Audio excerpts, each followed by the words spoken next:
ত্রিপুরা ১৮ সূর্য মণিনগর গ্রাম পঞ্চায়েত প্রধান তথা জমি মাফিয়া উত্তম রায় দীর্ঘদিন ধরে চৌমুহনী বাজার রেল ব্রিজ সংলগ্ন এলাকায় ভুলু সূত্রধর সহ আরও একাধিক মানুষের জমি জোরপূর্বক দখল করে রেখেছে বলে অভিযোগ উঠেছে।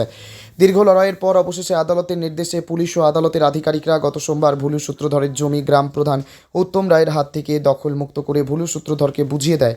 আদালতের নির্দেশ অনুসারে সূর্যমণিনগর গ্রাম পঞ্চায়েত প্রধান তথা জমি মাফিয়া উত্তম রায়ের হাত থেকে রাবার বাগানের একটি জমি চলে যাওয়ায় গ্রাম প্রধান উত্তম রায় পাগলা কুকুরের মতো এদিক ওদিক ছোটাছুটি করতে থাকে এবং দিশেহারা উন্মত্ত পাগলের মতো হয়ে ওঠে। অভিযোগ উঠেছে ভুলু সূত্রধরের রাবার বাগানের পাশের একটি জমি এবং অপর পাশের একটি খাস জমি জোরপূর্বক দখল করে রেখেছে গ্রাম প্রধান উত্তম রায়।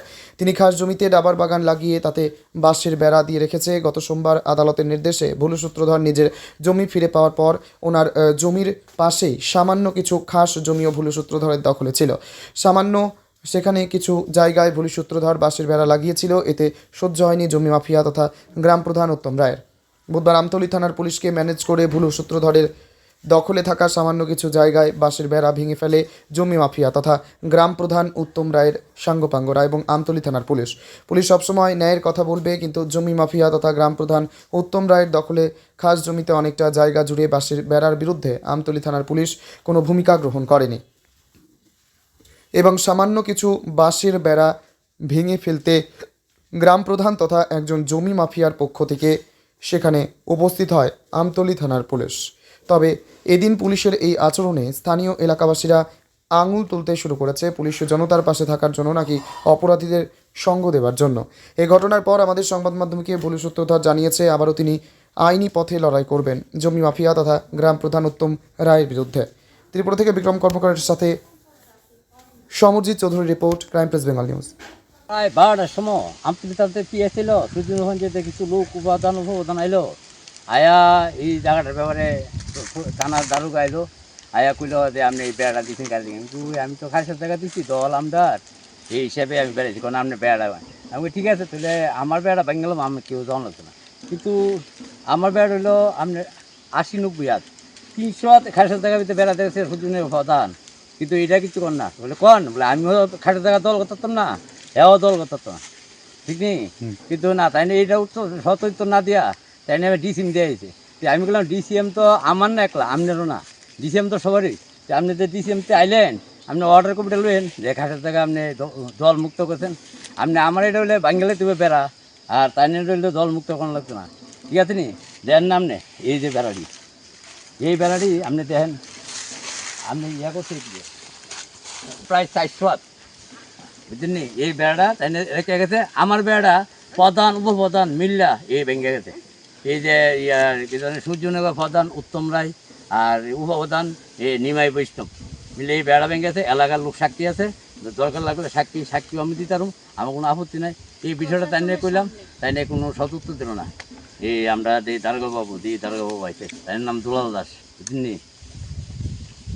তো মানে কি মনে হচ্ছে পুলিশ কি মানে একতরফা ইয়ে করছে? পুলিশ একতরফা মানে পুলিশ সামনে দাঁড়াইয়া প্রধান উপপ্রধান দিয়ে বেড়া ভাঙাইছে। খাটের জায়গায় বেড়া কি এইভাবে ভাঙতে পারে? আপনি কইতে পারেন যে নিরপেক্ষভাবে এলে ভাই তুমি ওইটা দল করো না বা বেড়া দিও না, তাই নিয়ে ওইটা দল করতো না, বেড়া দিও না দুটো। আর যদি কোনো কেউ গাছ কাটতো না, তো তুমিও কাটো না, তাই নিয়েও কাটো না, এটা তো আমার নিরপেক্ষ। তাই নিয়ে কোন পক্ষে কি করে আছে আমি করতাম না, জানি। এলো আমার ঘটনা। আমি ভিডিও, আমার ছেলেটা ভিডিও করতে গেছে বলে লাইভ দিয়ে আইব বা আপনি ভিডিও ফটো তুলবো। ছেলেটার মোবাইলটা তাই নিতে কাটা লইয়া থাকা নিয়ে দিতে আসতো না, ফটো যাওয়ার সময় দিয়ে গেছে। একটা মানুষ তাই যদি সঠিক পথে আয়ে তাই ভিডিও করলে তো কোনো আপত্তি নাই, তাই না এটাও দিত না। প্রধানের বউ নামটা আমি খেয়াল নাই বা করতে পারতাম না, তাই না এই বেড়াটা ভাঙছে। আমি যদিও আমি দূরে যে দূর পাচ্ছি এই দূরে আমি ভিডিও ক্যামেরা করাইছি কেউ না করে দিয়ে, এইটা একটু আমনে দেওয়া নেই লেগে। তো এখন কি চাইতেছেন? হ্যাঁ, এখন কি চাইতেছেন? ওখানে আমি চাইতেছি যে আমার যে কুটির যে জায়গাটা দল দিয়ে গেছে, এই যে এই লাল প্লেটটা এটাও তাই না ভাঙছে। আর ভাঙছে না, এটা লাস্টে এমনি লাইলাইটের এটা ভাঙতে পারছে না, এটাও না আছে। এটা আগামী দিন এটি থাকবো কিনা এটা তো আমি করতাম। তাই না আজকাল যে অবস্থা প্রধান উপপ্রধান তাইনের বউয়ের, এই আমি তো মনে হয় এটি আজকাল রাত্রে বা 2-4 দিনের ভিতরে ভেঙে গেল। আমি আজকাল থেকে 2-3 দিন আইতাম না, কী করুন কোন, আমার তো অসুস্থ মানুষ, ল্যাংড়া মানুষ, কী করুন কোন। মানে আমি এই বিষয়টা আমি আমার গ্রামের প্রধানে গোচরে নেব, তারপরে এমএলএ মহাশয় যদি যদি তাইনের লোকে দেয়া করতাম, সাক্ষাৎ করতাম পারি, তাইনের গোসল নেবো। আর না হলে কিছু এর আগে একটা বিষয়, তাইনের লোক 2.5 বছর পরে দেয়া করতাম পারছি।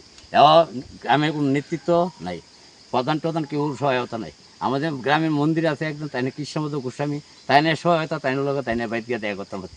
প্রধানের সঠিক সময় আর এমএলও সঠিক সময় বাড়ি করে থাকে না, কারণ তাইনে বিভিন্ন কাজে ব্যস্ত, তাইনে পাওয়া হতো না। নেতারা গেলে নাই কলকাতা, নাই দিল্লি, নাই হেমকানো, দেয়া কোনো সুযোগ দেয় না যেমনি। তারপরে একজন আমাদের মন্দির আছে কৃষ্ণপদ গোস্বামী, তাইনে নিয়ে গেছি, দেয়া করে আছি, তাইনে কইতে এটা জিজ্ঞাসা করবো, কিন্তু জিজ্ঞাসা করতে গিয়ে তাইনেও এটা মনে নাই নি না কিতা, তাইনেও এটা করছে না। মানে তাইনে 2 দিন পরে গ্রামের প্রধান দিকে এইভাবে এই কাণ্ডকলাপ করবো। আমার অনেকদিন মারণে হুমকি দিত, মেলে বল চাক করিয়া। তাইনের বাইদ আরও বেশি, ইয়া কি পানেশ রায়, এত আরও বেশি, এত যেভাবে একদিন আমার বাইক দিয়ে বাড়িতে মারি তুলেছিল, এদের নেই অনেক আমার গ্রামও বাস্ত অনেক সমস্যা হয়ে দাঁড়াইছে। আমি কিছু কতক্ষণ আমার কোনো ইয়া নেই। আপনি এর আগে আপনি কুড়েতে আইসি আদি 12-11তে আইছিল, আইসে পরে হ্যাঁ লাঠি লুটা লইয়া তারা আদিকে ফিরে দিছে। এবার তো 2-3 মাস পরে এই 16ই মার্চ আয়া আমার একটু কোর্টের থেকে পুলিশ লইয়া আয়া আপনি নিশান বয়ে দিয়ে গেছে। আজকে বেড়া ভাঙতে হইয়া নিশানটার বেড়া ব্যাঙ্গালোরের পথ, এটা লাইট রাখছে না, অনেক কী করুন এবং পুলিশের সামনে কী করুন। আপনার নাম কি? আমার নাম বুড়ো সূত্রধর, বাবার নাম সুরেন্দ্র সূত্রধর। আমি এই গ্রামে, আমার ধর্ম 1971, মানে আমি এই আজকে ওখানে প্রায় 56-58 বছর। আমার কী করুন আমি সহায়তা, আমার কানে শুনি না, তারপরে আমি লজ্জা পাই না, আমি কী করুন আমি কেমনে চলি, গরিব মানুষ, অনেক সহায়তা করার মতো নাই, কী করুন